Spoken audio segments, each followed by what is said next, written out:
안녕하세요. Who are we? And what is our nature?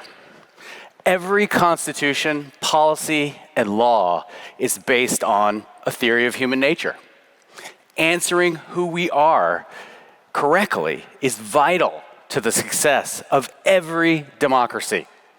The stakes are high. If we misjudge ourselves, we build governments and societies that crumble. If we're correct, we flourish. Together with my wife, Vanessa Woods, I wrote Survival of the Friendliest, which is about the lessons that other animals teach us about who we are as a species that are critical to democracy. We have been so overwhelmed by our positive reception here in Korea, so it's an honor to be here in person at the SBS Forum. I also want to share my condolences, my wife's condolences regarding the tragedy at Itaewon last weekend. We were inspired to write the book because of a popular misunderstanding about evolution that has really led to a lot of harm. When people think of evolution, they think of survival of the fittest. This phrase has been misconstrued for political purposes to mean that the biggest, the toughest, the strongest individual or group is somehow morally superior or more valuable to society. This thinking has been used to justify some of the history's most horrendous policies and political movements. But by fitness, Darwin and modern biologists, they only mean the ability to successfully reproduce. And in fact, if you step back and you look at all of life and you ask, what is the strategy across all life that consistently leads to the most success for a species or group of species? The answer is friendliness. Invariably, when a species or a class of organisms becomes dominant, it's because they evolved a new form of friendliness that leads to an increase in cooperation. The evidence surrounds us in nature. Flowering plants are among the newest form of plant life, yet they blanket the planet. Their success is thanks to their friendliness towards pollinators. Flowers provide a meal in exchange for help with fertilization. There's only one species of terrestrial vertebrate that can live in Antarctica all year round. It's emperor penguins, and they survive the brutal winter by hugging. Unlike most birds that value their personal space, these penguins are attracted to each other, and this allows for a new type of cooperation that results in warmth. Cleaner wrasse are a small reef fish, and they make their living cleaning the teeth of predatory fish.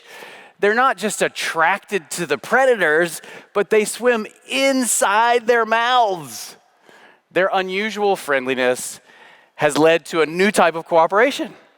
The cleaners are rewarded by a meal, and the predatory fish, they get their teeth cleaned of parasites. Repeatedly, we see in nature that when new forms of friendliness evolve, more cooperation follows that leads to huge leaps in success. My story begins with my childhood dog, Oreo. He was my best friend as a child, and Oreo and I, we loved to play fetch. So if I threw his ball and he couldn't find it, I would point to where it was hidden. It ends up this seemingly simple thing is a really big deal. After 2 decades of research, we know what Oreo was doing is something very special about dogs that make them very human-like. All humans, each of us in this room, learn to participate in culture and learn language by reasoning about what others are thinking. Humans have a special ability to think about what others feel, what they want, and what they believe. It's the basis of everything, from language learning to morality. Understanding pointing is the first sign around 9 to 12 months that a human infant is beginning to think about others in this new way. Could it be that our dogs, like Oreo, understand us like infants?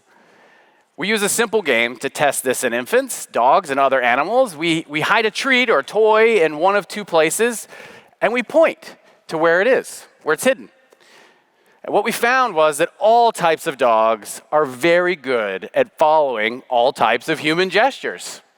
They show this ability as young puppies, and they're more skilled than any primate, including bonobos and chimpanzees. To the surprise of many, dogs, our distant relative, are more human-like than our close chimpanzee relatives when it comes to cooperative communication. So, of course, as a scientist, we wanted to understand where this unusual ability came from. To find out, I traveled to Siberia to work with a special population of friendly foxes. Starting in 1959, Dmitry Belayev and his colleagues selected a population of foxes to be friendly to humans. They started with a population of foxes with normal fear of humans. If you try to touch them, they would run away and try to bite. But each year, they picked out the friendliest fox, who are the most attracted and least fearful of humans, and they bred them together. The experimental foxes became friendlier. Like the cleaner wrats we met earlier, fear had been replaced by attraction. The friendlier foxes were so attracted, they wanted to be touched and held and hugged. The surprise was their bodies also changed. The friendly foxes were more likely to have curly tails, floppy ears, and they lost pigment in their hair. Even their canine teeth became smaller, and their muzzle or their face became shorter. These are many of the changes we think of as signs of domestication. When I tested the friendly foxes for their use of human gestures, they were as skilled as dogs, even though they were never selected for their communicative abilities.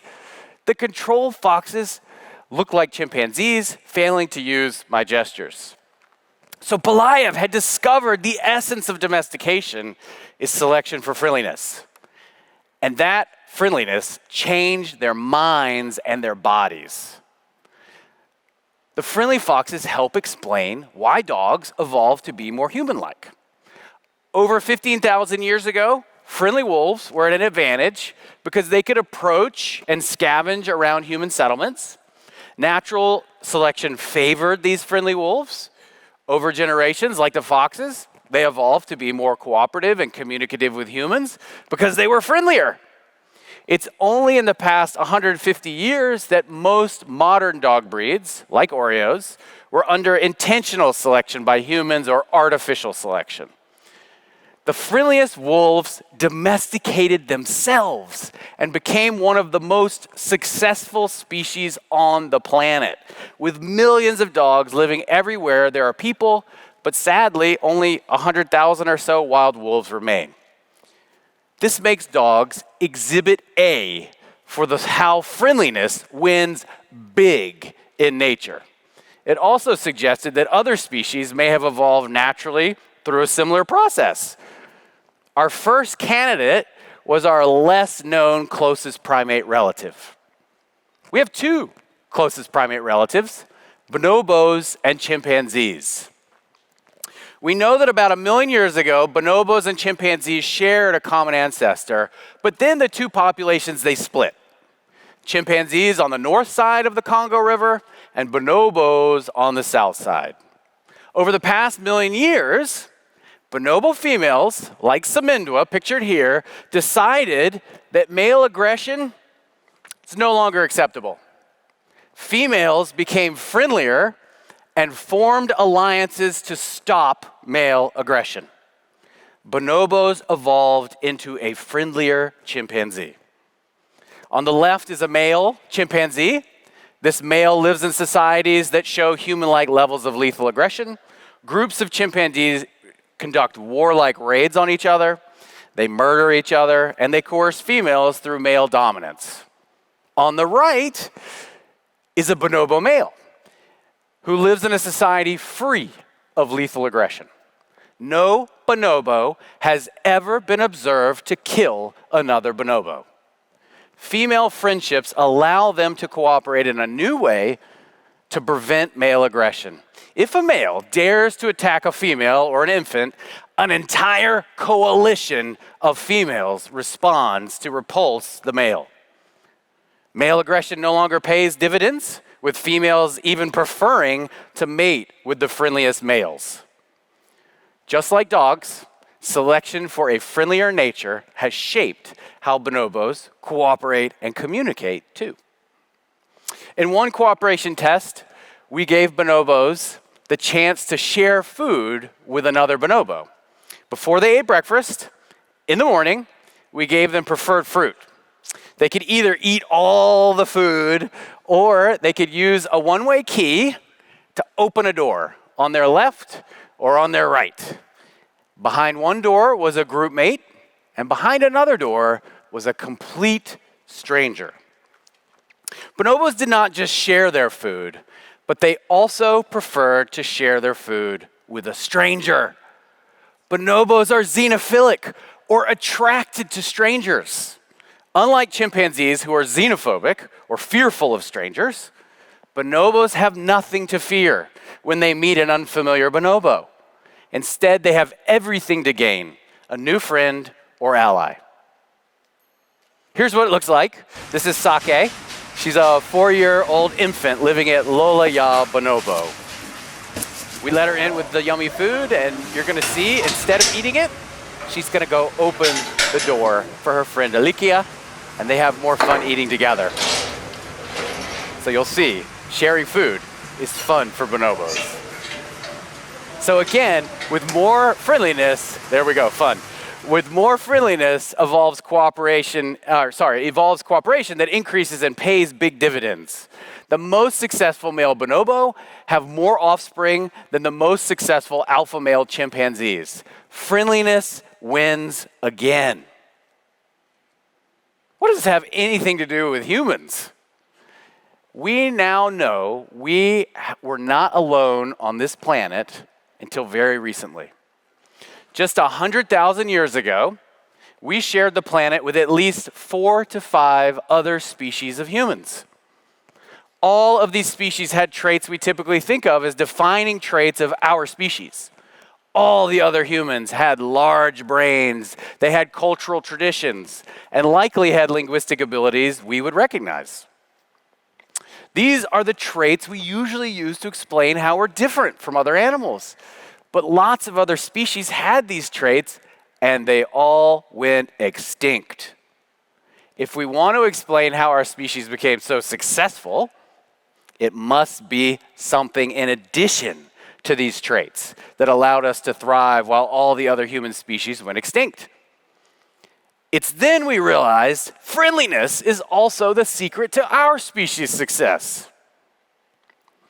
We have evolved a completely new type of social category known as the in-group stranger. It's a person you have never met, but you immediately recognize as part of your group. So these are students at Duke University at a basketball game, and it illustrates the power of our new form of friendliness. Our students come to Duke from all over the United States and all over the world. They meet for the first time on Duke's campus, and they quickly learn to care about each other as if they're family. They all share one powerful identity, that of a Duke Blue Devil, which is our school nickname. No other species can do this. Only humans can meet a complete stranger and recognize them as a friend through shared identity.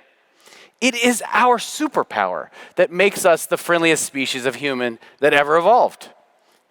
It's also supercharged our culture and our technology. It's likely that other species of humans were highly xenophobic, like chimpanzees. And as illustrated here, different groups of humans would have had little interaction with other groups. So this means that over someone's entire lifespan, they would have only meet and interact with, say, 100 or 150 people in total. And that's going to really prevent the spread of innovation. Group identity and an attraction to those who share your identity, it changes the picture. It means that groups that share a language, a religion, a style of dress, or some other feature, they can interact to exchange ideas and innovation. While all species of humans had culture, our species culture took off with the appearance of the in-group stranger and group identity. Technological advances exploded as a larger network of minds connected, and our form of friendliness allowed us to cooperate and to succeed where other human species could not. Like other animals, friendliness is seen in our bodies as well as our minds. Similar to the foxes, we have shorter faces. Our teeth are smaller. We lost the bony brow ridge seen in other human species. All changes that occur in other species being selected for friendliness. We also lost pigment, like many domesticated animals. In our case, we lost the pigment in our eyes. Every human, without exception, has white sclera. The circles are pupil and makes it easy to see where someone's looking. Every other primate uses pigment to hide their eyes. But humans, we advertise our friendliness and our cooperativeness with our visible eyes. Our brains use the presence of white sclera to subconsciously recognize another human, and it's the feature that babies first use to recognize another person. People are more likely to bond and cooperate when they see white sclera and they're visible. Again, we see a new form of friendliness evolved in humans that allowed the cooperation, enabling our species to thrive. Friendliness wins. Okay, but if we're the friendliest species of human to have evolved, how do we explain what we see in the news? Humans are capable of so much cruelty. Identifying the mechanism that allows us to be so friendly also helps us explain the paradox of human kindness and cruelty. I want you to think of a mother bear and her cubs. Nothing can warm the heart more as she cuddles, plays with, and nurtures her offspring. But at the same time, her deep love for her cubs is the same thing that makes her so extraordinarily dangerous. If her cubs are threatened, she's going to do horrific things to defend them. Humans are exactly the same, except we feel as strongly about our group identities as the mama bear feels about her offspring. We can be bonded and love those who share our identity as if they are family. And like a mama bear, if we feel our identity or those in our group are threatened, we will do horrible things to protect them. The same mechanism that allows us to think about what others feel, that first begins to express itself as young infants begin following gestures, is the one that shuts down as we feel our group identity is threatened. Instead of empathy for another group, we deny they have human minds, and we morally exclude them. The worst forms of harm and cruelty follow. What I'm talking about is the potential for every human to deny humanity to other humans, also known as dehumanization. Every population that has been studied, a portion of subjects readily dehumanizes other groups of humans. In every culture and country studied, people show a similar pattern, whether rich, poor, men, women, liberal, conservative. Even young children have the potential to dehumanize. What is so frightening is the fact that a subject's tendency to dehumanize is strongly correlated with their acceptance of torture or violence towards the group dehumanized. People are most likely to dehumanize groups they feel threaten them. The biggest threat that is most likely to lead to dehumanization is if a group is told by a leader that their own group is being dehumanized by another group. Dehumanization leads to moral exclusion, and it allows for the worst forms of human cruelty to express itself. It is because we love our identities so much that we are capable of so much cruelty. You can see this universal nature in the pattern of genocide that has been observed worldwide over the last 200 years. Mass murder has occurred on all continents. All humans have the potential for dehumanization and horrific cruelty. So given all we have learned about our nature from other animals and the power of friendliness, Can we engineer a friendlier future? I really see two major mechanisms. The first is democracy, and the second is thinking of society as a bouquet of flowers. So we did not evolve to be despots. Our hunter-gatherer ancestors lived without hierarchy for millions of years. It's only with agriculture that you see the first chief and military class that began monopolizing power.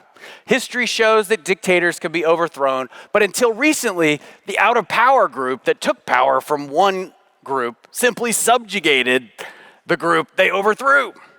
Despotism always replacing despotism.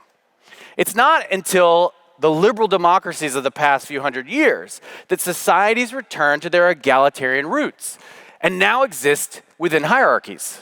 In a liberal democracy, when a group is out of power, they still have power, and they still have all the same human rights as those in power. Peaceful transitions of power become possible. In rewriting our democracy, we have to find ways to immunize ourselves from the darker parts of our nature. And the good news is, we know how.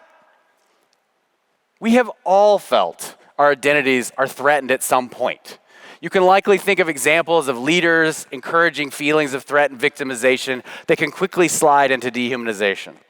To immunize against this, we must humanize and build shared identities. There are two well-established ways to do this that follow the pattern of friendship, leading to new forms of cooperation. We must design our schools, work life, and our cities and governments to promote cross-group friendships. These are friendships that act like bridges between different groups, and they inoculate them from the worst of human nature. It becomes difficult to dehumanize and morally exclude other groups when members of your own group maintain true friendships with those from the other groups. Through these friendships, we can create interdependence. And interdependence occurs when would-be competitors realize they need to cooperate in order to succeed.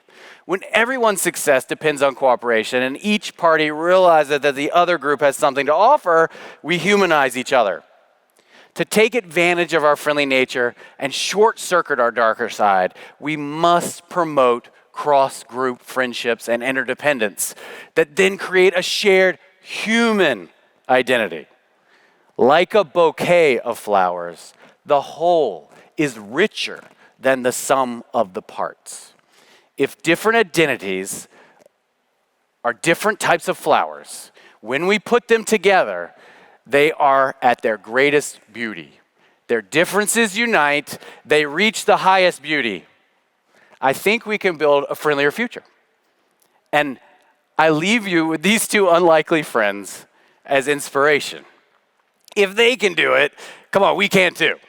So what I would like to leave with you with is how you can help to rewrite democracy.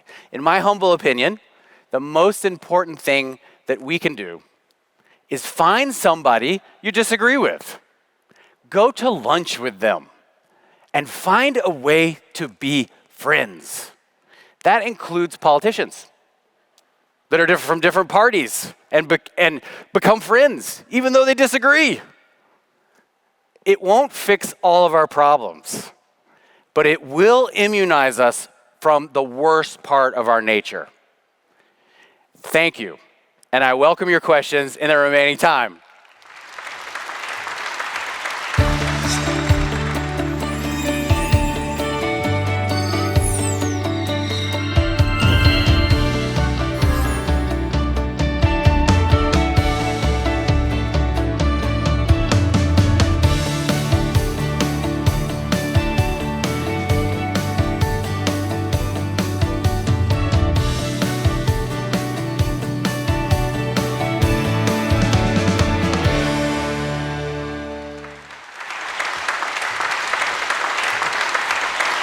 네, 박사님 다정한 강연, 열정적인 강연 정말 잘 들었습니다.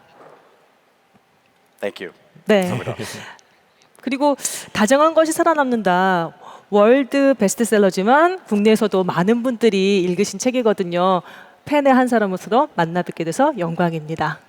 저희가 지금 강연 들으면서 현장에서 취합한 질문들이 꽤 여러 가지가 있는데요. 하나씩 한번 드려보도록 하죠. 네, 먼저 제가 소개를 해드릴까요? 네. 처음처럼 님께서 보내주신 질문입니다. 읽어드리겠습니다. 박사님의 책 다정한 것이 살아남는다로 학생들과 함께 독서 토론을 몇 차례 한 학교 선생님입니다. 다정함도 학습이 가능할까에 대한 박사님의 생각을 한 번 더 듣고 싶습니다라고 전해주셨네요. Yes. So I think that friendliness can be learned or trained, and what's nice is that by seeing our evolutionary history, we know that our species loves to be friendly to strangers, loves to teach other people about our identity or share our identities with others. And of course, you can then use culture and learning to even increase that. And so if you grow up in a society that's open and people are excited about learning about others that are different or maybe unusual for your experience, then that will lead to more exchange of ideas and people, effectively celebrating any kind of differences as just human differences. 네. 네, 맞습니다. 교육의 현장에서 다정함이 소재로 쓰인다면 훨씬 더 그 효과가 클 것 같다는 생각을 다시 한번 해보게 됩니다. 맞습니다.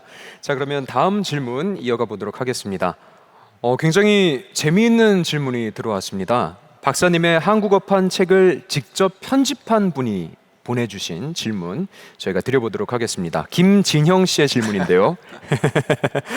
이 편집을 하면서 책에서 굉장히 많은 위로와 감동을 받았다고 먼저 감사의 말씀부터 전했습니다. 자, 질문 보죠. 안타깝게도 보노보는 사륙하지 않고 워낙에 전쟁을 싫어하는 그 본성 때문에 다정한 존재인 까닭에 현재 멸종 위기종에 처한 게 아닌가 이렇게 생각을 하는데요. 보노보가 진화의 승자가 되길 바랍니다만 현실은 전혀 그렇지 못한 것 같습니다. 이에 대한 박사님의 생각을 듣고 싶네요. 라고 보내주셨어요. Yes. Okay. So all non-human great apes, gorillas, orangutans, chimpanzees, bonobos, our closest living primate relatives, they're all endangered due to human activity. Bonobos are very successful, though, as a species. They live in an area south of the Congo River that is 3 times the size of France.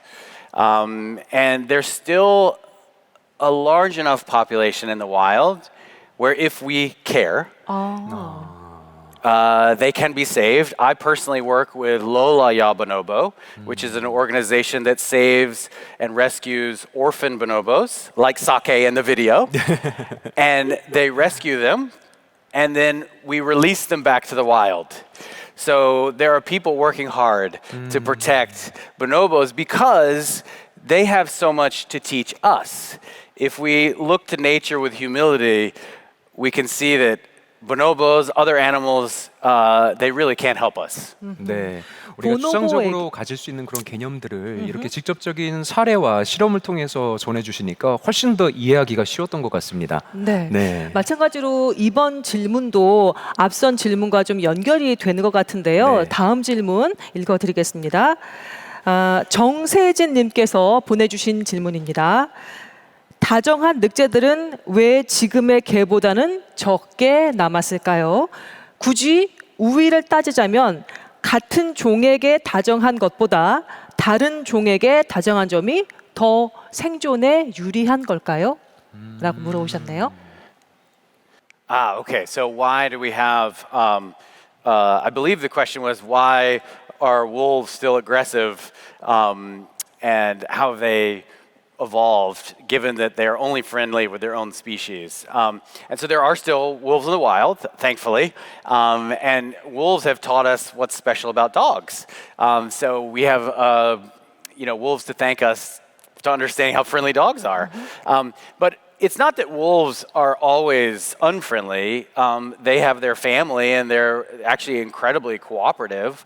It's just with humans, they're afraid. And even I have helped raise, and my team has helped raise dozens of wolf puppies.